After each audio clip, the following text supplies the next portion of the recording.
அன்பர்களே, இன்று துறவு பற்றி வீரமாமுனிவர் சொல்லுகிறார். தவ காலத்திலே நம்முடைய வாழ்க்கை சிலவற்றை துறக்க வேண்டும். இல்லறவாசிகளானாலும் சரி, துறவிகளானாலும் சரி, சிலவற்றை துறக்க வேண்டும். அத்துறவு எப்படிப்பட்டதாக இருக்க வேண்டும் என்பதை தேம்பாவணியிலே இறையடியார் வீரமாமுனிவர் காட்டுவதை இன்று நாம் சிந்திக்கப் போகிறோம். செருக்கிடை கோடு உளம் சிதைக்கும் ஐம்பொறி பெருக்கிடை பெரும் பகை பெரும் யாக்கையை முறுக்கு இடை துறவர முயற்சி வேண்டுவர் நெருக்கு இடை தோல் விரித்து அரவு நேருவார் என்று கருணையன் மாட்சி படலத்திலே கூறுகிறார்.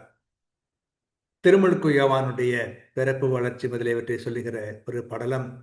இதிலே இவ்வாறு வீரமாமுனிவர் சொல்வதை பார்க்கிறோம்.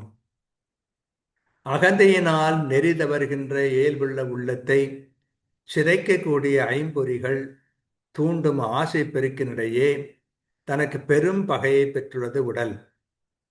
அதனை வாட்டி வழிப்படுத்துவதற்கு இடமாக அமைந்துள்ளது துறவர முயற்சி. அம்முயற்சியை நாடுவோர் இந்நெருக்கத்தினிடையே தன் மேல் சட்டையை தோலை உரித்து கொள்ளுகின்ற பாம்புக்கு நிகராக தம் உறவுகளை எல்லாம் களைந்து விடுவர் என்று சொல்லுகிறார்.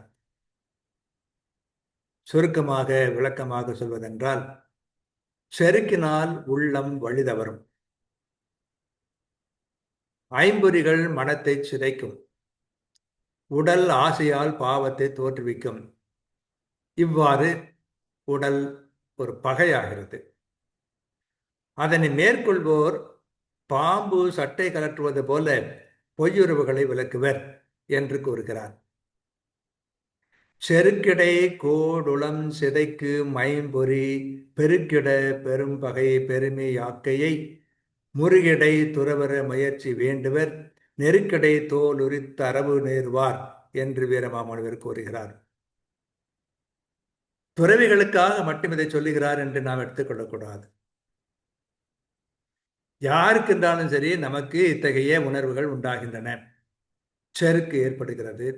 ஐம்பொறிகள் தீய வழியிலே நம்மை நகர்த்தி விடுகிறது. அதனால் இதையெல்லாம் கட்டுப்படுத்த வேண்டும் என்று சொன்னால் ஒரு சிலவற்றை நாம் துறக்க வேண்டும். முழு துறவு அது துறவிகளுக்குரியது. இல்லறத்தார்க்கும் ஒரு சிலவற்றை துறக்க வேண்டியது இருக்கிறது. துறக்கவும் செய்கிறார்கள். பெண் திருமணம் செய்துவிட்டால் தான் பிறந்த வீட்டை துறந்து விட்டுத்தான் புக வீட்டுக்கு செல்லுகிறாள். இது போன்று எவ்வளவோ இருக்கின்றன.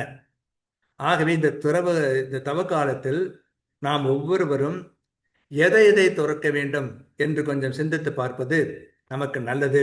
அதன் மூலமாக நாம் மேன்மை அடைவோம், செய்வோம்.